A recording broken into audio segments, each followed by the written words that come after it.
Hello everyone, today I will be talking about video games as an art form.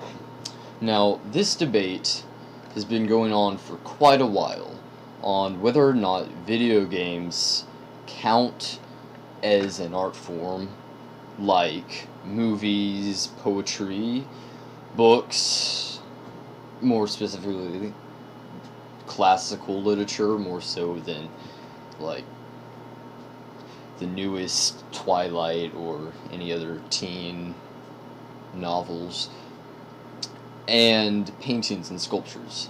You know, when someone says art, the first thing that your mind probably goes to is a painting or a sculpture, something that is probably classical and old, maybe from the Renaissance period or even before then.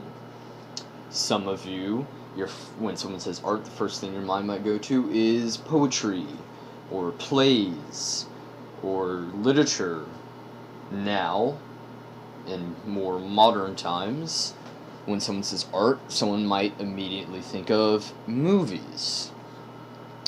But the concept of video games being considered an art form hasn't gone over too well with a lot of people in the quote-unquote art world or community of artists. It's been called several times silly, primitive.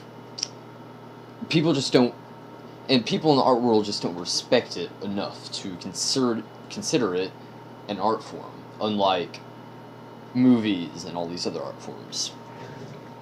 But people in the video game world say that video games should absolutely be considered an art form. So this debate's been going on for a while.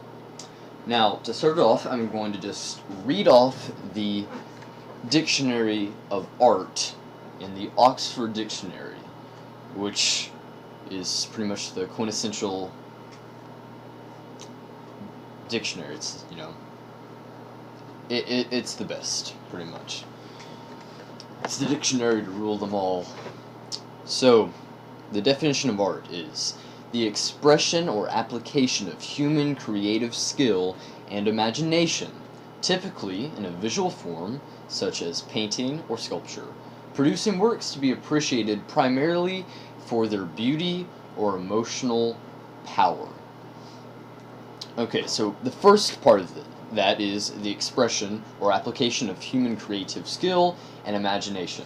Now, I think we can all agree that it takes a lot of skill and imagination to create video games and to develop video games, both on the game artists and designers for just the graphics and the look of the video game, but also with the programmers who just use their skill and imagination to get everything to work correctly and to provide a fun, interactive experience for the user.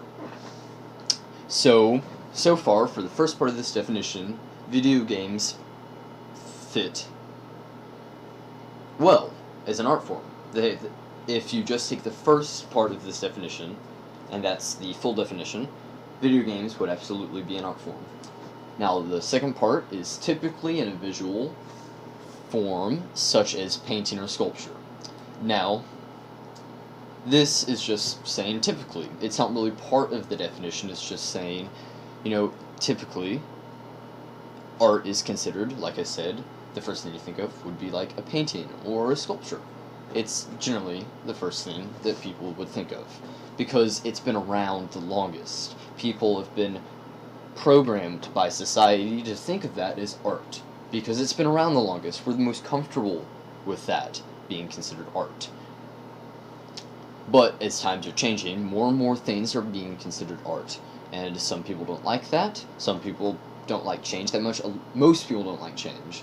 But the people who don't think it's an art form think they want to, for the art world to remain pure and not taint it with video games. So, whereas video gamers say that video games are absolutely art because of blah blah blah blah blah, which I'm going to go into the blah blah blah blah blah of why video games should be considered art. But to finish off the definition, the last part is producing works to be appreciated primarily for their beauty or emotional power. Now, there are a lot of games that are downright beautiful, and those are that's like the only way to describe what it looks like is beautiful. For instance, Crisis 1, Crisis 2, not so much. Not as good as Crisis 1 because Crisis 2 kind of was adapted more to fit consoles better and not to alienate the different parts of the market. So it doesn't look as great as Crisis 1 does. And Crisis 3 looks as great as, or almost as great as Crisis 1. Not to get too far into that. Kind of got sidetracked there. But Crisis looks beautiful. There are several other games that look beautiful, like I love Dust. I love its style of art, and the animations in that are great as well. It's a beautiful looking game. I'm talking about Dust and Elysian Trail, I think. Can't remember its name fully. It's a great game. Beautiful one as well. So there are several games that could fit the beauty part, but not all games can. Not all games focus that much on graphics or what they look like. But the second part of that, emotional power. There are a lot of games that can fit the emotional power qualification. Video games, even more so than movies, in my opinion, inspire more emotion because they are interactive. You're part of the experience. You're making decisions. You're playing it. You're responsible for you're responsible for consequences. When you're responsible for something and you're directly interacting with it and changing the way things come out, changing outcomes, when something happens, it can inspire even more emotion in you because you were a part of it. You were a part of this experience. You helped shape the world that you are interacting with and playing in. So I think some games, mind you, can be even more emotionally powerful than movies. Maybe even than some books. Now, books, personally, I love books. I am a total bookworm. I love books, so I don't know if I would consider video game. Some video games are definitely as emotionally powerful, if not more, than a lot of books, but there are a lot of video games that aren't. Books can be very immersive, even though you're not directly changing the outcome of things in the book. You're just reading it. If it's a good author, they can make you feel the emotions that they want you to feel. So books can be very emotionally powerful. So I don't know which I would put above the other there. But my point is that so far, video games fit the definition of art. Now there is a quote that is talked about a lot whenever the subject of video games as an art form comes up. It is a quote from Roger Ebert, who is very respected,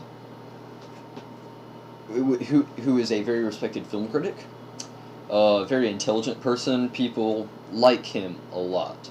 So when he gave this quote, people who were gamers who respected him and liked him were very sad about what he said, because whenever someone respectable that you respect and like says something negative about something you enjoy or a big part of a community, it's going to feel bad.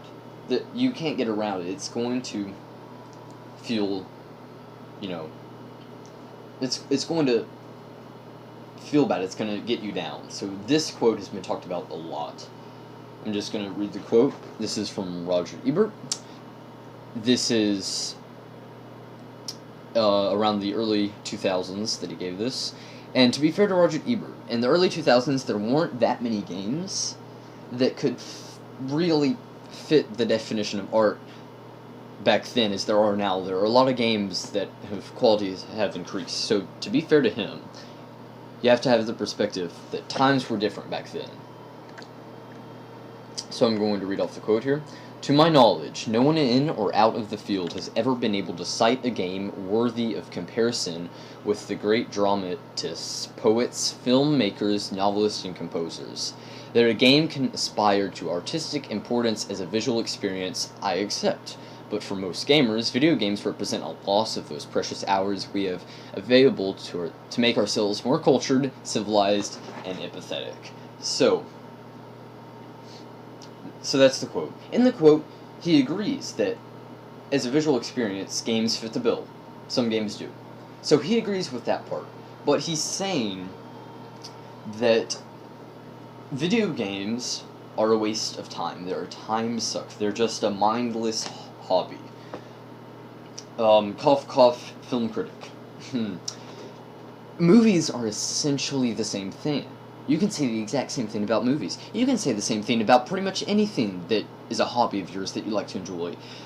Being an art critic, it's a time waste. You're not doing anything to help society. You can do this. You can make the same argument that he's making and apply it to almost all aspects of life. So I don't feel like his analysis of video games being a time suck is fair and accurate. So I'm going to discredit that part of his quote and that part of his stance on video games being an art form. So if you look at the rest of the quote, all he's saying is that he agrees. So even though at this time Roger Ebert didn't believe that video games should be classified as an art form, his words make it seem like he does.